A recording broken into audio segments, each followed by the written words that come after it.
Paul George at bagong player ng Lakers yan ang ating pag-uusapan. Shot here. Final seconds. Bryant for the win.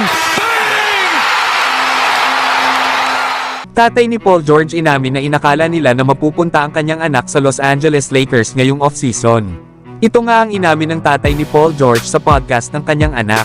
Na ayon pa dito ay pakiramdam nga daw nila ay sinaksak sila ng patalikod ng Clippers. Lalo at ang kanya naman daw anak ay sobra ang ginawa para sa kanila. Ibinigay nga daw ni Paul George sa Clippers ang kanyang 110%.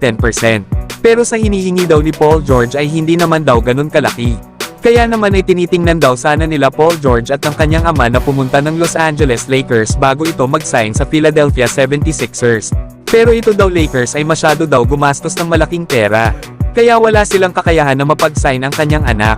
Pwera na lang kung gagawa sana ang Lakers at Clippers ng isang sign and trade. Yan nga mga idol ang mga ibinunyag ng tatay ni Paul George kung bakit ito napunta na lang ng Philadelphia 76ers.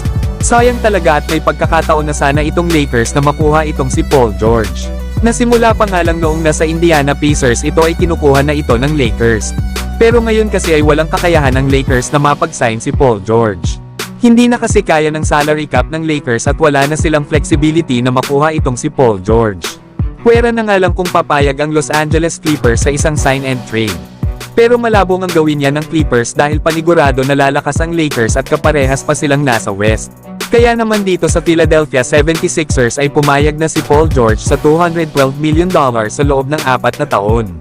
Kesa naman kasi sa offer ng Clippers na nasa 2 taon lang ito na may halaga na $60 million. Kaya napaka-disrespectful daw ito para sa 9-time All-Star.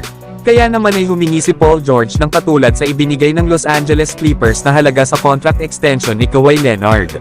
At ito nga ay nasa 3-year $152 million. At yun lang naman daw sana ang gusto ni Paul George ang magkaroon ng kaparehas na halaga sa kontrata ni Kawhi. Pero wala ngang naging maayos na sagot dito ang Clippers hanggang sa matalo sila sa first round ng playoffs laban sa Dallas Mavericks. At bigla nga daw nag-offer ang Clippers sa kanya ng 3-year $150 million sa loob ng 3 taon. Pero nang humingi si Paul George ng no-trade clause sa Clippers ay tumanggi daw ang mga ito. Kaya dito na daw nagdesisyon si Paul George na umalis sa Clippers at mag-sign sa Sixers. Lalo at balak din naman pala nila na i-trade ito. Kaya yan pala ang tunay na nangyari sa pagitan ng Los Angeles Clippers at ni Paul George. Pero kayo mga idol, ano ang masasabi nyo dito?